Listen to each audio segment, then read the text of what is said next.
أعوذ بالله من الشيطان الرجيم. براءة من الله ورسوله إلى الذين عاهدتم من المشركين فسيحوا في الأرض 4 أشهر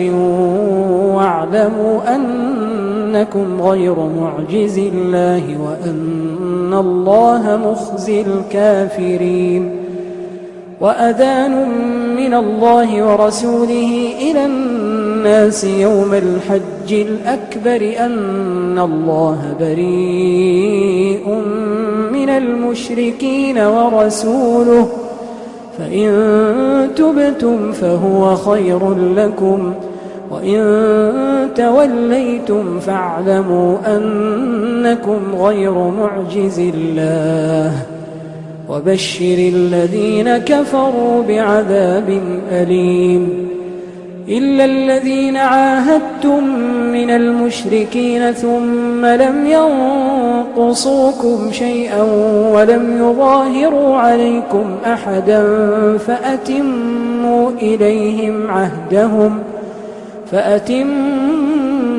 إليهم عهدهم إلى مدتهم إن الله يحب المتقين. فإذا انسلخ الأشهر الحرم فاقتلوا المشركين حيث وجدتموهم وخذوهم واحصروهم واقعدوا لهم كل مرصد فإن تابوا وأقاموا الصلاة وآتوا الزكاة فخلوا سبيلهم إن الله غفور رحيم. وإن أحد من المشركين استجارك فأجره حتى يسمع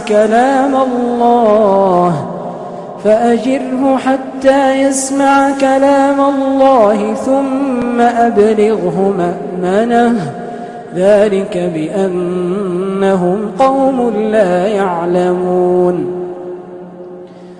كيف يكون للمشركين عهد عند الله وعند رسوله إلا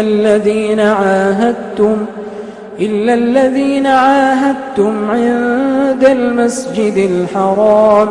فما استقاموا لكم فاستقيموا لهم إن الله يحب المتقين. كيف وإن يظهروا عليكم لا يرقبوا فيكم إلا ولا ذمة يرضونكم بأفواههم وتأبى قلوبهم وأكثرهم فاسقون. اشتروا بآيات الله ثمنا قليلا فصدوا عن سبيله إنهم ساء ما كانوا يعملون. لا يرقبون في مؤمن إلا ولا ذمة وأولئك هم المعتدون. فإن تابوا وأقاموا الصلاة وآتوا الزكاة فإخوانكم في الدين ونفصل الآيات لقوم يعلمون. وإن نكثوا أيمانهم من بعد عهدهم وطعنوا في دينكم فقاتلوا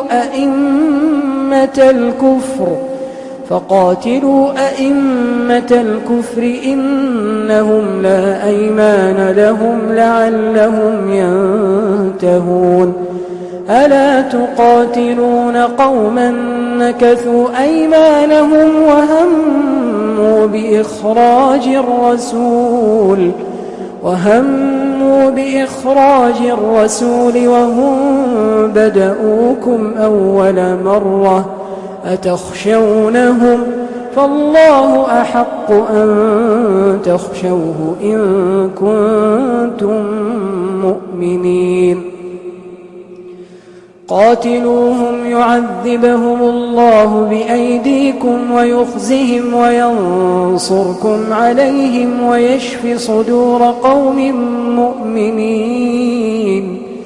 ويذهب غيظ قلوبهم ويتوب الله على من يشاء والله عليم حكيم. أم حسبتم أن تتركوا ولما يعلم الله الذين جاهدوا منكم ولم يتخذوا من دون الله ولا رسوله ولا المؤمنين وليجة والله خبير بما تعملون. ما كان للمشركين أن يعمروا مساجد الله شاهدين على أنفسهم بالكفر أولئك حبطت أعمالهم وفي النار هم خالدون. إنما يعمر مساجد الله من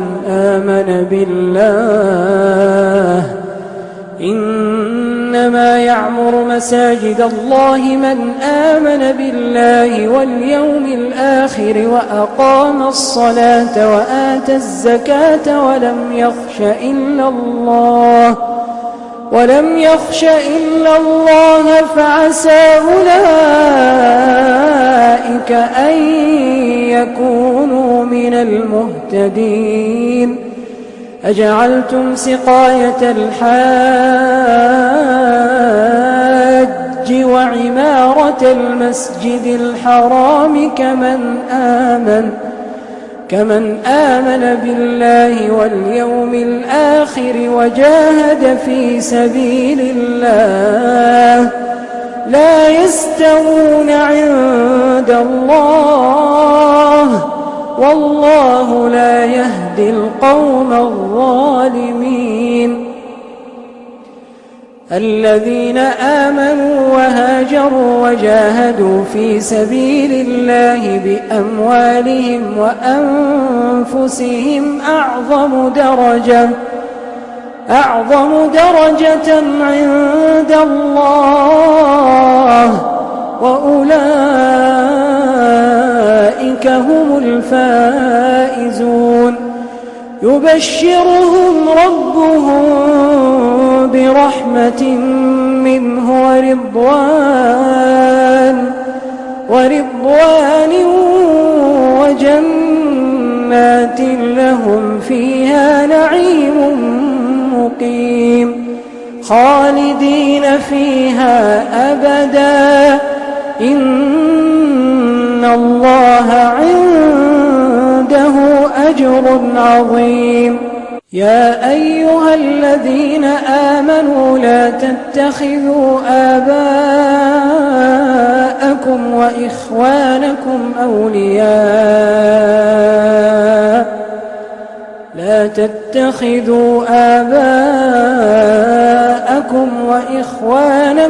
أولياء إن استحبوا الكفر على الإيمان ومن يتولهم منكم فأولئك هم الظالمون. قل إن كان آباؤكم وأبناؤكم وإخوانكم وأزواجكم وعشيرتكم وأموال اقترفتموها وتجارة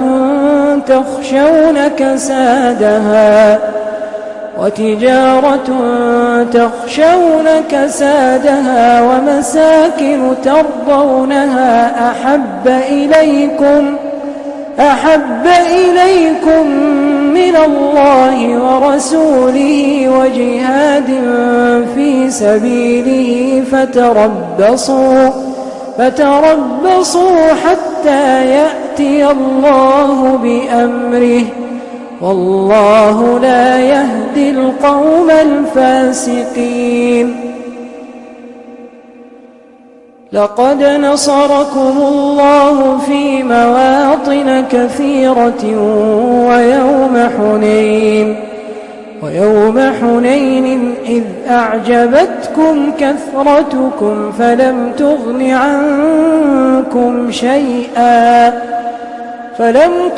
عنكم شيئا وضاقت عليكم الأرض بما رحبت ثم وليتم مدبرين. ثم أنزل الله سكينته على رسوله وعلى المؤمنين وأنزل جنودا لم تروها وعذب الذين كفروا وذلك جزاء الكافرين. ثم يتوب الله من بعد ذلك على من يشاء والله غفور رحيم. يا أيها الذين آمنوا إنما المشركون نجس فلا يقربوا المسجد الحرام بعد عامهم هذا وإن خفتم عيلة فسوف يغنيكم الله من فضله إن شاء إن الله عليم حكيم. قاتلوا الذين لا يؤمنون بالله ولا باليوم الآخر ولا يحرمون ما حرم الله ورسوله ولا يدينون دين الحق من الذين أوتوا الكتاب حتى يعطوا الجزية عن يد وهم صاغرون. وقالت اليهود عزير ابن الله وقالت النصارى المسيح ابن الله ذلك قولهم بأفواههم يضاهئون قول الذين كفروا من قبل قاتلهم الله أنى يؤفكون. اتخذوا أحبارهم ورهبانهم أربابا من دون الله والمسيح ابن مريم وما أمروا إلا ليعبدوا إلها واحدا لا إله إلا هو سبحانه عما يشركون. يريدون أن يطفئوا نور الله بأفواههم ويأبى الله إلا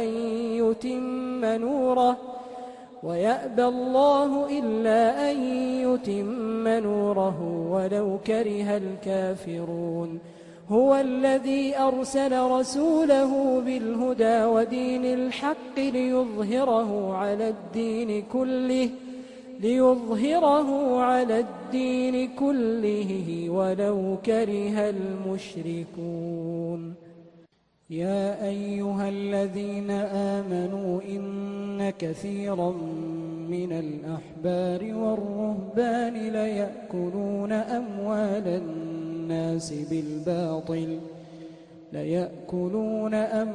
الناس بالباطل ويصدون عن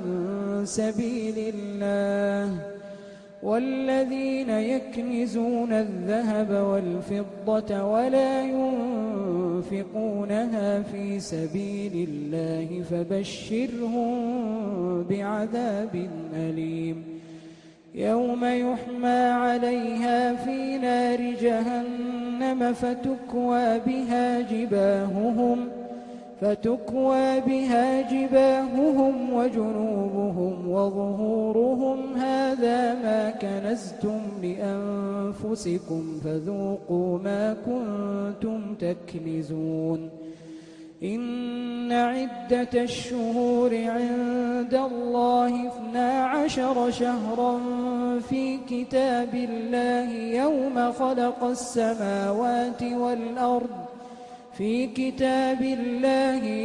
خلق السماوات والأرض منها 4 حرم ذلك الدين القيم فلا تظلموا فيهن أنفسكم وقاتلوا المشركين كافة كما يقاتلونكم كافة واعلموا أن الله مع المتقين إنما النسيء زيادة في الكفر يضل به الذين كفروا يحلونه عاما ويحرمونه عاما ليواطئوا عدة ما حرم الله فيحلوا ما حرم الله زين لهم سوء أعمالهم والله لا يهدي القوم الكافرين يا أيها الذين آمنوا ما لكم إذا قيل لكم انفروا في سبيل الله اثاقلتم إلى الأرض أرضيتم بالحياة الدنيا من الآخرة فما متاع الحياة الدنيا في الآخرة إلا قليل إلا تنفروا يعذبكم عذابا أليما ويستبدل قوما غيركم ولا تضروه شيئا والله على كل شيء قدير إلا تنصروه فقد نصره الله إذ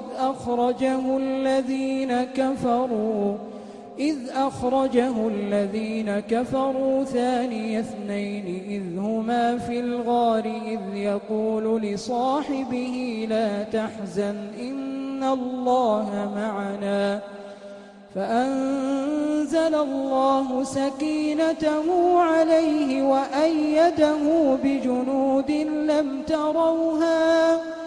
وأيده بجنود لم تروها وجعل كلمة الذين كفروا السفلى وكلمة الله هي العليا والله عزيز حكيم انفروا خفافا وثقالا وجاهدوا بأموالكم وأنفسكم في سبيل الله ذلكم خير لكم إن كنتم تعلمون لو كان عرضا قريبا وسفرا قاصدا لاتبعوك ولكن بعدت عليهم الشقة وسيحلفون بالله لو استطعنا لخرجنا معكم يهلكون أنفسهم والله يعلم إنهم لكاذبون عفى الله عنك لم أذنت لهم حتى يتبين لك الذين صدقوا وتعلم الكاذبين لا يستأذنك الذين يؤمنون بالله واليوم الآخر أن يجاهدوا بأموالهم وأنفسهم والله عليم بالمتقين إنما يستأذنك الذين لا يؤمنون بالله واليوم الآخر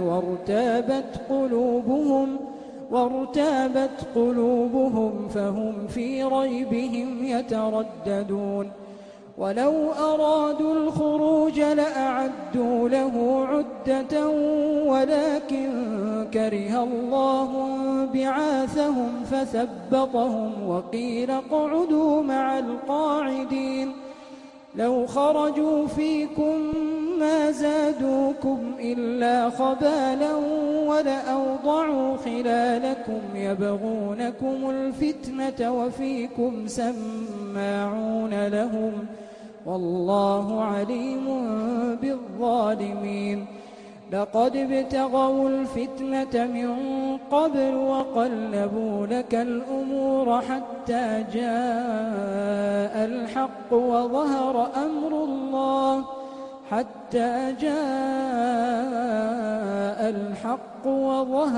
أمر الله وهم كارهون. ومنهم من يقول ائذن لي ولا تفتني ألا في الفتنة سقطوا وإن جهنم لمحيطة بالكافرين. إن تصبك حسنة تسؤهم وإن تصبك مصيبة يقولوا قد أخذنا أمرنا من قبل ويتولوا وهم فرحون. قل لن يصيبنا إلا ما كتب الله لنا هو مولانا وعلى الله فليتوكل المؤمنون. قل هل تربصون بنا إلا إحدى الحسنيين ونحن نتربص بكم أن يصيبكم الله بعذاب من عنده أو بأيدينا فتربصوا إنا معكم متربصون. قل أنفقوا طوعا أو كرها لن يتقبل منكم إنكم كنتم قوما فاسقين.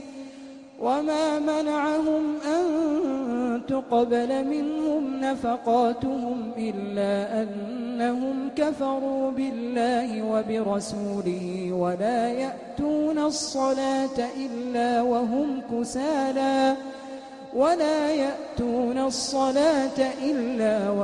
كسالى ولا ينفقون إلا وهم كارهون. فلا تعجبك أموالهم ولا أولادهم إنما يريد الله ليعذبهم بها في الحياة الدنيا وتزهق أنفسهم وهم كافرون. ويحلفون بالله إنهم لمنكم وما هم منكم ولكنهم قوم يفرقون. لو يجدون ملجأ أو مغارات أو مدخلا لولوا إليه وهم يجمحون. ومنهم من يلمزك في الصدقات فإن أعطوا منها رضوا وإن لم يعطوا منها إذا هم يسخطون. ولو أنهم رضوا ما آتاهم الله ورسوله وقالوا حسبنا الله سيؤتينا الله من فضله ورسوله إنا إلى الله راغبون. إنما الصدقات للفقراء والمساكين والعاملين عليها والمؤلفة قلوبهم وفي الرقاب والغارمين وفي سبيل الله وابن السبيل فريضة من الله والله عليم حكيم. ومنهم الذين يؤذون النبي ويقولون هو أذن قل أذن خير لكم يؤمن بالله ويؤمن للمؤمنين ورحمة للذين آمنوا منكم والذين يؤذون رسول الله لهم عذاب أليم. يحلفون بالله لكم ليرضوكم والله ورسوله أحق أن يرضوه إن كانوا مؤمنين. ألم يعلموا أنه من يحادد الله ورسوله فأن له نار جهنم خالدا فيها ذلك الخزي العظيم. يحذر المنافقون أن تنزل عليهم سورة تنبئهم بما في قلوبهم قل استهزئوا إن الله مخرج ما تحذرون ولئن سألتهم ليقولن إنما كنا نخوض ونلعب قل أبالله وآياته ورسوله كنتم تستهزئون لا تعتذروا قد كفرتم بعد إيمانكم إن نعف عن طائفة منكم نعذب طائفة بأنهم كانوا مجرمين المنافقون والمنافقات بعضهم من بعض يأمرون بالمنكر وينهون عن المعروف ويقبضون أيديهم نسوا الله فنسيهم إن المنافقين هم الفاسقون وعد الله المنافقين والمنافقات والكفار نار جهنم خالدين فيها هي حسبهم ولعنهم الله ولهم عذاب مقيم كالذين من قبلكم كانوا أشد منكم قوة وأكثر أموالا وأولادا فاستمتعوا بخلاقهم فاستمتعتم بخلاقكم كما استمتع الذين من قبلكم بخلاقهم وخضتم كالذي خاضوا أولئك حبطت أعمالهم في الدنيا والآخرة وأولئك هم الخاسرون ألم يأتهم نبأ الذين من قبلهم قوم نوح وعاد وثمود وقوم إبراهيم وأصحاب مدين والمؤتفكات أتتهم رسلهم بالبينات فما كان الله ليظلمهم ولكن كانوا أنفسهم يظلمون والمؤمنون والمؤمنات بعضهم أولياء بعض يأمرون بالمعروف وينهون عن المنكر ويقيمون الصلاة ويؤتون الزكاة ويطيعون الله ورسوله أولئك سيرحمهم الله إن الله عزيز حكيم وعد الله المؤمنين والمؤمنات جنات تجري من تحتها الأنهار خالدين فيها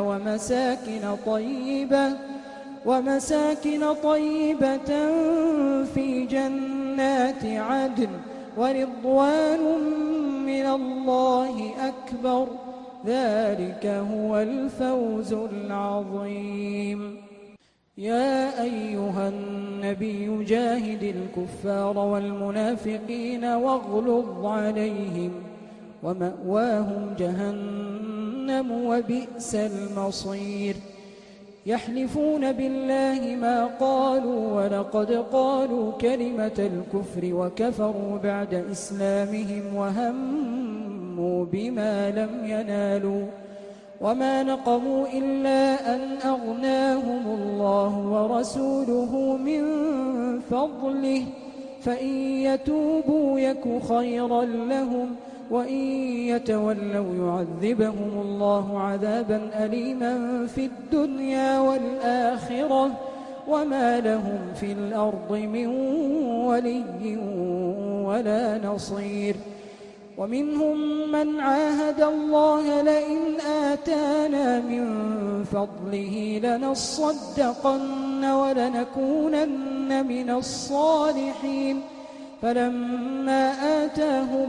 من فضله بخلوا به وتولوا وهم معرضون فأعقبهم نفاقا في قلوبهم إلى يوم يلقونه بما أخلفوا الله ما وعدوه وبما كانوا يكذبون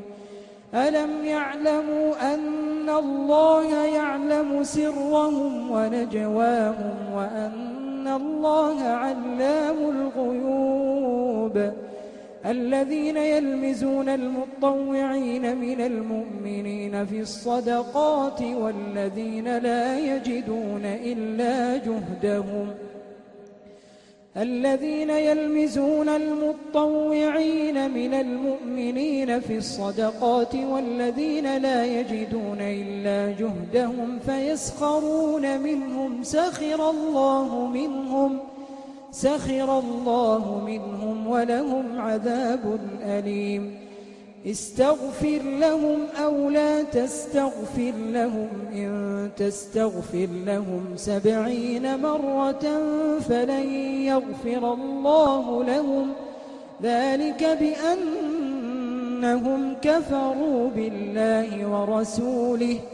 والله لا يهدي القوم الفاسقين فرح المخلفون بمقعدهم خلاف رسول الله وكرهوا أن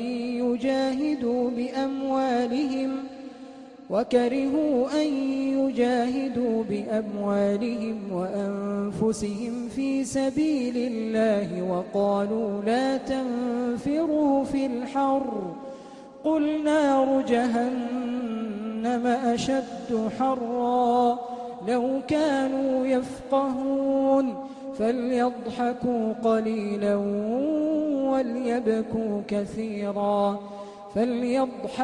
قليلا وليبكوا كثيرا جزاء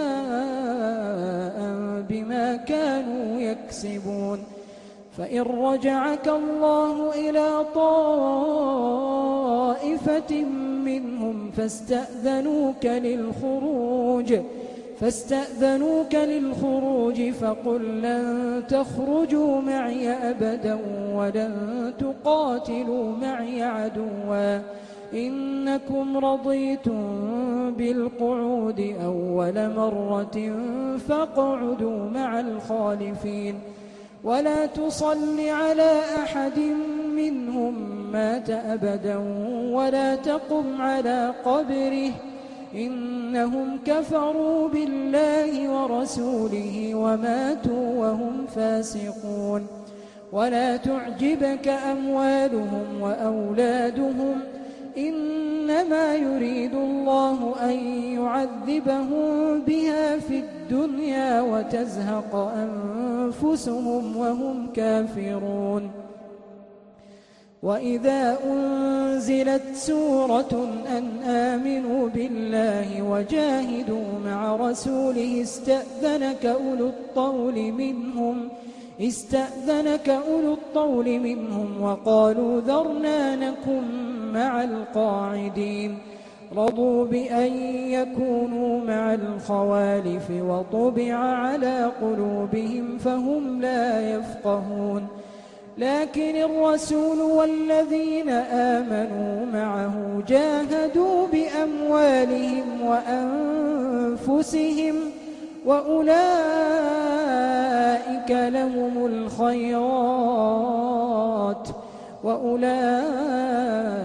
لهم الخيرات وأولئك هم المفلحون أعد الله لهم جنات تجري من تحتها الأنهار خالدين فيها ذلك الفوز العظيم وجاء المعذرون من الأعراب ليؤذن لهم وقعد الذين كذبوا الله ورسوله سيصيب الذين كفروا منهم عذاب أليم ليس على الضعفاء ولا على المرضى ولا على الذين لا يجدون ما ينفقون حرج إذا نصحوا لله ورسوله ما على المحسنين من سبيل والله غفور رحيم ولا على الذين إذا ما أتوك لتحملهم قلت لا أجد ما أحملكم عليه تولوا وأعينهم تفيض من الدمع حزنا ألا يجدوا ما ينفقون إنما السبيل على الذين يستأذنونك وهم أغنياء رضوا بأن يكونوا مع الخوالف وطبع الله على قلوبهم فهم لا يعلمون يعتذرون إليكم إذا رجعتم إليهم قل لا تعتذروا لن نؤمن لكم قد نبأنا الله من أخباركم وسيرى الله عملكم ورسوله ثم تردون إلى عالم الغيب والشهادة فينبئكم بما كنتم تعملون سيحلفون بالله لكم إذا انقلبتم إليهم لتعرضوا عنهم فأعرضوا عنهم إنهم رجس ومأواهم جهنم جزاء بما كانوا يكسبون يحلفون لكم لترضوا عنهم فإن ترضوا عنهم فإن الله لا يرضى عن القوم الفاسقين الأعراب أشد كفرا ونفاقا وأجدر ألا يعلموا حدود ما أنزل الله على رسوله والله عليم حكيم ومن الأعراب من يتخذ ما ينفق مغرما ويتربص بكم الدوائر عليهم دائرة السوء والله سميع عليم ومن الأعراب من يؤمن بالله واليوم الآخر ويتخذ ما ينفق قربات عند الله وصلوات الرسول ألا إنها قربة لهم سيدخلهم الله في رحمته إن الله غفور رحيم والسابقون الأولون من المهاجرين والأنصار والذين اتبعوهم بإحسان رضي الله عنهم ورضوا عنه وأعد لهم جنات تجري تحتها الأنهار خالدين فيها أبدا ذلك الفوز العظيم وقل اعملوا فسيرى الله عملكم ورسوله والمؤمنون وستردون إلى عالم الغيب والشهادة فينبئكم بما كنتم تعملون وآخرون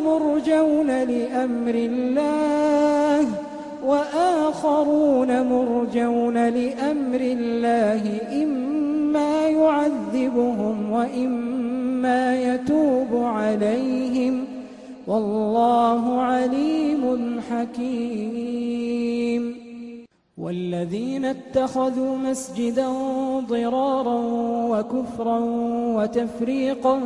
بين المؤمنين وإرصادا لمن حارب الله ورسوله من قبل وليحلفن إن أردنا إلا الحسنى والله يشهد إنهم لكاذبون لا تقم فيه أبدا لمسجد أسس على التقوى من أول يوم أحق أن تقوم فيه رجال يحبون أن يتطهروا والله يحب المطهرين أفمن أسس بنيانه على تقوى من الله ورضوان خير أم من أسس بنيانه على شفا جرف هار فانهار به في نار جهنم والله لا يهدي القوم الظالمين لا يزال بنيانهم الذي بنوا ريبة في قلوبهم إلا أن تقطع قلوبهم والله عليم حكيم. إن الله اشترى من المؤمنين أنفسهم وأموالهم بأن لهم الجنة يقاتلون في سبيل الله فيقتلون ويقتلون وعدا عليه حقا في التوراة والإنجيل والقرآن ومن أوفى بعهده من الله فاستبشروا ببيعكم الذي بايعتم به وذلك هو الفوز العظيم. التائبون العابدون الحامدون السائحون الراكعون الساجدون الآمرون بالمعروف والناهون عن المنكر والحافظون لحدود الله وبشر المؤمنين. ما كان للنبي والذين آمنوا أن يستغفروا للمشركين ولو كانوا أولي قربى من بعد ما تبين لهم أنهم أصحاب الجحيم. وما كان استغفار إبراهيم لأبيه إلا عن موعدة وعدها إياه فلما تبين له أنه عدو لله تبرأ منه إن إبراهيم لأواه حليم.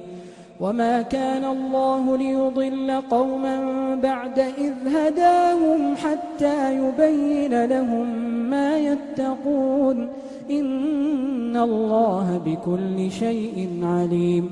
إن الله له ملك السماوات والأرض يحيي ويميت وما لكم من دون الله من ولي ولا نصير. لقد تاب الله على النبي والمهاجرين والأنصار الذين اتبعوه في ساعة العسرة من بعد ما كاد يزيغ قلوب فريق منهم ثم تاب عليهم إنه بهم رءوف رحيم. وعلى الثلاثة الذين خلفوا حتى إذا ضاقت عليهم الأرض بما رحبت وضاقت عليهم أنفسهم وظنوا أن لا ملجأ من الله إلا إليه ثم تاب عليهم ليتوبوا إن الله هو التواب الرحيم. يا أيها الذين آمنوا اتقوا الله وكونوا مع الصادقين. ما كان لأهل المدينة ومن حولهم من الأعراب أن يتخلفوا عن رسول الله ولا يرغبوا بأنفسهم عن نفسه ذلك بأنهم لا يصيبهم ظمأ ولا نصب ولا مخمصة في سبيل الله ولا يطؤون موطئا يغيظ الكفار ولا ينالون من عدو نيلا إلا كتب لهم به عمل صالح إن الله لا يضيع أجر المحسنين. ولا ينفقون نفقة صغيرة ولا كبيرة ولا يقطعون واديا إلا كتب لهم ليجزيهم الله أحسن ما كانوا يعملون. وما كان المؤمنون لينفروا كافة فلولا نفر من كل فرقة منهم طائفة ليتفقهوا في الدين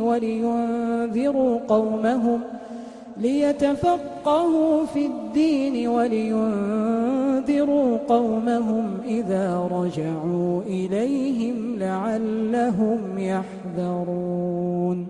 يا أيها الذين آمنوا قاتلوا الذين يلونكم من الكفار وليجدوا فيكم غلظة واعلموا أن الله مع المتقين.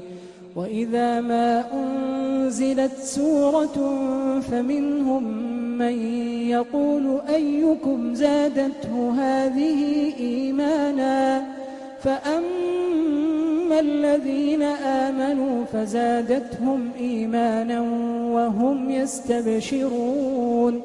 وأما الذين في قلوبهم مرض فزادتهم رجسا إلى رجسهم وماتوا وهم كافرون.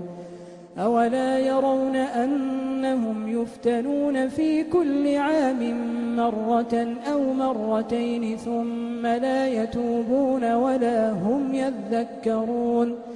وإذا ما أنزلت سورة نظر بعضهم إلى بعض هل يراكم من أحد ثم انصرفوا صرف الله قلوبهم بأنهم قوم لا يفقهون. لقد جاءكم رسول من أنفسكم عزيز عليه ما عنتم حريص عليكم بالمؤمنين رؤوف رحيم. فإن تولوا فقل حسبي الله لا إله إلا هو عليه توكلت وهو رب العرش العظيم.